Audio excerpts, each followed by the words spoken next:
Hi ಎಲ್ಲರಿಗೂ ನಮಸ್ಕಾರ. Jose ಹೇಜಲ್ವುಡ್ ಅವರ ವಿಷಯದಲ್ಲಿ RCB ತಂಡದ ಫ್ಯಾನ್ಸ್ಗಳಿಗೆ ಸಿಕ್ಕಿತು ದೊಡ್ಡ ಗುಡ್ ನ್ಯೂಸ್. ಜೋಸ್ ಹೇಜಲ್ವುಡ್ ಅವರು ಮತ್ತೆ ನಮ್ಮ RCB ತಂಡಕ್ಕೆ ಬರೋದಕ್ಕೆ ಒಪ್ಪಿಕೊಂಡಿದ್ದಾರೆ ಅಂತಲೇ ಹೇಳ್ಬೋದು.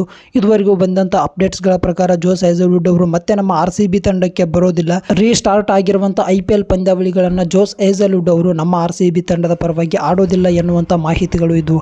ಆದರೆ ಇದನ್ನು ಸುಳ್ಳು ಮಾಡೋದಕ್ಕೆ ಅಂತಲೇ ಇದೀಗ ಜೋಸ್ ಹೇಜಲ್ವುಡ್ ಅವರು ಮತ್ತೆ ನಮ್ಮ RCB ತಂಡಕ್ಕೆ ಎಂಟ್ರಿ ನೀಡ್ತಾ ಇದ್ದಾರೆ ಅಂತಲೇ ಹೇಳ್ಬೋದು. ಇದರ ಬಗ್ಗೆ ಸಂಪೂರ್ಣ ವಿವರಣೆಯನ್ನು ಈ ಒಂದು ವಿಡಿಯೋದಲ್ಲಿ ತಿಳ್ಕೊಂಬರೋಣ. ಜೋಸ್ ಹೇಜಲ್ವುಡ್ ಅವರು ಯಾವಾಗ ನಮ್ಮ RCB ತಂಡಕ್ಕೆ ಎಂಟ್ರಿ ಕೊಡ್ತಾರೆ, ಇವರು ಯಾವೆಲ್ಲ ಮ್ಯಾಚ್ಗಳಿಗೆ ಅವೈಲೇಬಲ್ ಇರ್ತಾರೆ ಅನ್ನುವಂಥ ಮಾಹಿತಿಗಳನ್ನು ಈ ಒಂದು ವಿಡಿಯೋದಲ್ಲಿ ತಿಳ್ಕೊಂಬರೋಣ.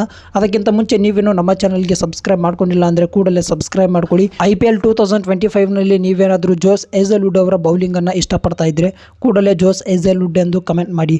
ಇದೀಗ ಬರ್ತಾ ಇರುವಂಥ ಮಾಹಿತಿಗಳ ಪ್ರಕಾರ ಜೋಸ್ ಹೇಜಲ್ವುಡ್ ಅವರು ಆಲ್ರೆಡಿ ಆಸ್ಟ್ರೇಲಿಯಾವನ್ನು ಬಿಟ್ಟು ಮತ್ತೆ ಭಾರತಕ್ಕೆ ಬರೋದಕ್ಕೆ ರೆಡಿ ಆಗಿದ್ದಾರೆ ಅಂತಲೇ ಹೇಳ್ಬೋದು.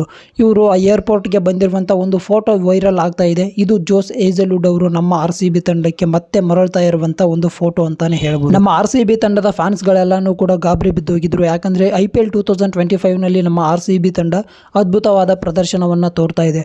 ಇನ್ನೂ ಒಂದೇ ಒಂದು ಪಂದ್ಯವನ್ನು ಗೆದ್ದರೆ ಸಾಕು ನಮ್ಮ RCB ತಂಡ IPL 2025ನಲ್ಲಿ ಕ್ವಾಲಿಫೈಯರ್ಗೆ ಎಂಟ್ರಿ ಆಗ್ತಾ ಇದೆ. ಇಂಥ ಸಮಯದಲ್ಲಿ ಫಾರಿನ್ ಸ್ಟಾರ್ ಪ್ಲೇಯರ್ಸ್ಗಳೆಲ್ಲನೂ ಕೂಡ IPL ಅನ್ನು ಮಿಸ್ ಮಾಡಿಕೊಂಡ್ರೆ ನಮ್ಮ RCB ತಂಡ ಈ ವರ್ಷ ಕಪ್ ಗೆಲ್ಲುವಂಥ ಕನಸಾಗಿ ಉಳಿಯುತ್ತೆ ಅಂತ ಅಂದ್ಕೊಂಡಿದ್ರು. ಆದರೆ ಇದೀಗ ಎಲ್ಲ ಪ್ಲೇಯರ್ಸ್ಗಳು ಕೂಡ ಮತ್ತೆ ಹಿಂತಿರುಗಿದ್ದಾರೆ. ಫಾರಿನ್ ಪ್ಲೇಯರ್ಸ್ಗಳಿಂದ ಕೂಡ ಗುಡ್ ನ್ಯೂಸ್ ಬಂದಿದೆ ಅಂತಲೇ ಹೇಳ್ಬೋದು. ವಿಡಿಯೋ ಇಷ್ಟ ಆಗಿದ್ದರೆ ಒಂದೇ ಒಂದು ಲೈಕ್ ಮಾಡಿ.